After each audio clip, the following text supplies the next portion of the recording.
Jeremiah chapter 9, verse 1. Oh, that my head were a spring of water and my eyes a fountain of tears.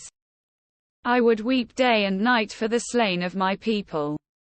Verse 2. Oh, that I had in the desert a lodging place for travelers, so that I might leave my people and go away from them.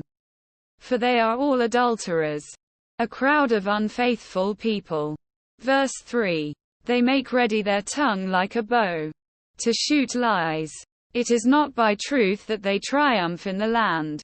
They go from one sin to another. They do not acknowledge me, declares the Lord. Verse 4. Beware of your friends. Do not trust anyone in your clan.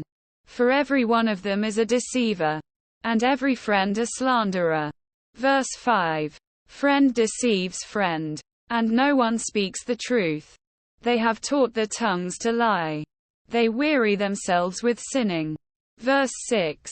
You live in the midst of deception. In their deceit they refuse to acknowledge me, declares the Lord. Verse 7. Therefore this is what the Lord Almighty says. See, I will refine and test them. For what else can I do because of the sin of my people? Verse 8. Their tongue is a deadly arrow. It speaks deceitfully. With their mouths they all speak cordially to their neighbors, but in their hearts they set traps for them. Verse 9. Should I not punish them for this? Declares the Lord. Should I not avenge myself on such a nation as this? Quote. Verse 10. I will weep and wail for the mountains and take up a lament concerning the wilderness grasslands.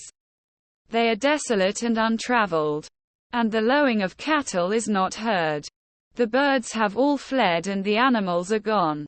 Verse 11. I will make Jerusalem a heap of ruins, a haunt of jackals, and I will lay waste the towns of Judah so no one can live there. Verse 12. Who is wise enough to understand this? Who has been instructed by the Lord and can explain it?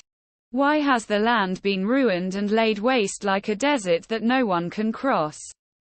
Verse 13. The Lord said, it is because they have forsaken my law, which I set before them. They have not obeyed me or followed my law. Verse 14. Instead, they have followed the stubbornness of their hearts.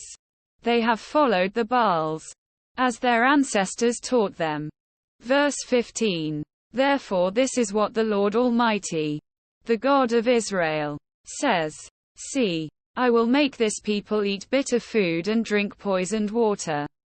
Verse 16. I will scatter them among nations that neither they nor their ancestors have known. And I will pursue them with the sword until I have made an end of them. Verse 17. This is what the Lord Almighty says. Consider now. Call for the wailing women to come. Send for the most skillful of them. Verse 18. Let them come quickly and wail over us till our eyes overflow with tears and water streams from our eyelids.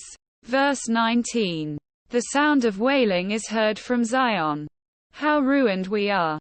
How great is our shame! We must leave our land because our houses are in ruins. Quote. Verse 20. Now, you women, hear the word of the Lord. Open your ears to the words of his mouth. Teach your daughters how to wail. Teach one another a lament. Verse 21.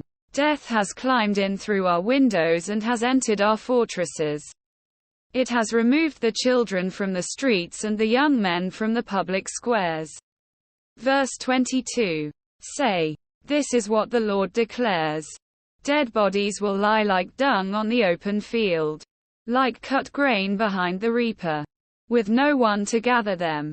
Quote. Verse 23. This is what the Lord says. Let not the wise boast of their wisdom or the strong boast of their strength or the rich boast of their riches. Verse 24. But let the one who boasts boast about this, that they have the understanding to know me, that I am the Lord, who exercises kindness, justice and righteousness on earth. For in these I delight, declares the Lord.